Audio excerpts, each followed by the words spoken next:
इसी प्रकार भूतपूर्व सैनिकों के लिए राज्य सेवा में 5%, सभी सबऑर्डिनेट सर्विसेज में 12.5% तथा चतुर्थ श्रेणी सेवाओं में 15% आरक्षण दिए जाने के लिए भी रियायतें, जैसे न्यूनतम जो एलिजिबिलिटी है उसकी अर्हता अंकों में छूट दी गई है और आयु में भी छूट दी गई है। इसके बारे में आदेश जारी हो चुके हैं। राजकीय सेवाओं में लगातार मांग रहती थी कि जो लंबे समय से कार्यरत हैं उनको प्रवेश हेतु कई बार लोग बहुत लंबा कॉन्ट्रेक्चुअल एम्प्लॉयमेंट पे काम करते हैं और या डेली वेजेस पे भी पहले काम किया करते थे और उनकी आयु अधिक हो जाती है, तो उनके लिए अधिकतम आयु सीमा बढ़ाई जाए, उसके लिए भी वो 40 वर्ष कर दी गई है। तीनों लिपिकीय सर्विस जो है उनमें नियमों में संशोधन कर अनुसूचित जाति, अनुसूचित जनजाति को 5% अंकों में छूट करने की भी अधिसूचना जारी की जा चुकी है।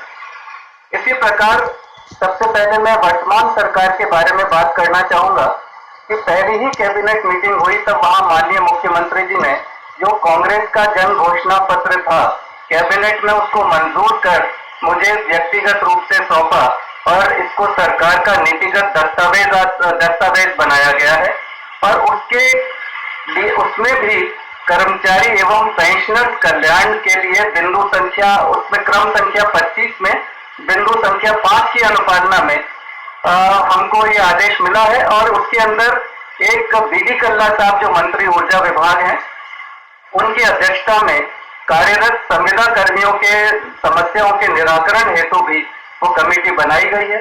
उस कमेटी ने एक बैठक कर ली है और उसके बारे में संबंधित सूचनाएं समस्त विभागों से प्राप्त की जा रही हैं ताकि इन संविदा कर्मचारियों को भी आगे नियमित करने का रास्ता प्रशस्त हो सके। ये सरकार निश्चित रूप से कर्मचारी कल्याण हेतु पूरी प्रतिबद्धता रखती है और इसका उदाहरण अभी तो मुश्किल से एक महीना ही आपने देखा है, लेकिन इसमें 917 कनिष्ठ लिपिकों की भी एआर डिपार्टमेंट से नियुक्ति दी जा चुकी है। उसको तुरंत ही मैंने रात को के समय माननीय मुख्यमंत्री जी को बताया था, उन्होंने रात में ही फाइल क्लियर करी और अगले दिन इसका ऑर्डर जारी हुआ और 917 लोगों को नियुक्ति मिल गई।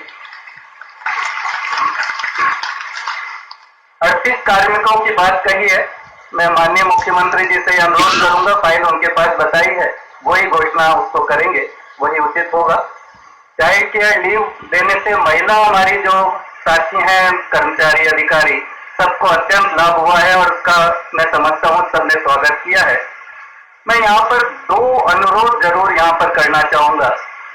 एक तो हमारे को आज हम सारे साथी कर्मचारी अधिकारी बैठे हैं, अगर हमको कर्मचारियों की प्रासंगिकता को बरकरार रखना है, अब ये जमाना है कंप्यूटराइजेशन का, आईटी का और इस तरह की चीजों का, यदि आप अपनी प्रासंगिकता खो देंगे तो फिर आगे धीरे धीरे लिपिकीय वर्ग का जो महत्व है वो खत्म होगा।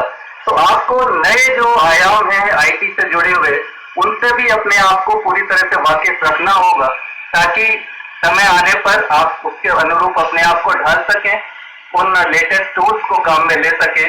सभी लगातार आज मैं 36 साल पहले जब सर्विस में आया था उस समय पर सरकारी सचिवालय जो हमारे कर्मचारी हैं उनकी नोटिंग बड़ी मायने रखती थी।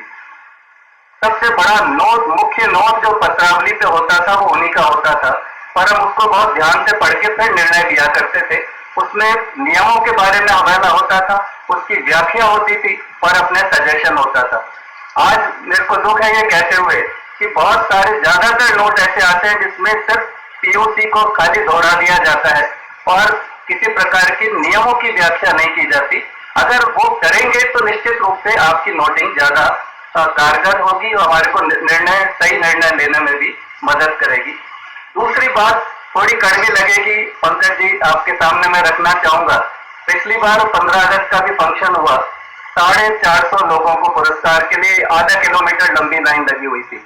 ऐसे पुरस्कारों का कोई महत्व नहीं रहता, हमको एक सीमित संख्या में जिन्होंने अच्छा काम किया उन तक ही पुरस्कार को रखें तो ये ज्यादा मेरे ख्याल से अनुकूल होगा। 40-50 तक की संख्या रखें जिसको हम जल्दी से इसमें कर सकें। मैं जब भी बात करता हूँ अध्यक्ष से तो वो कहते हैं साहब हमारे ऊपर प्रेशर इतने होते हैं कि हम क्या करें, किसी को नाखुश नहीं कर सकते, इसलिए इतना बड़ा नंबर देते हैं। लेकिन मैं समझता हूँ अगर इसको करेंगे तो पुरस्कार का महत्व भी बढ़ेगा और आप सबको भी ज्यादा मजा आएगा। बहुत सुंदर प्रस्तुतियां आपने यहाँ पर इस मंच से दी, उसके लिए मैं आप सब पूरे जो ऑर्गेनाइजर्स हैं उनका शुक्रिया अदा करता हूँ, उनको धन्यवाद देता हूँ। और आपने मुझे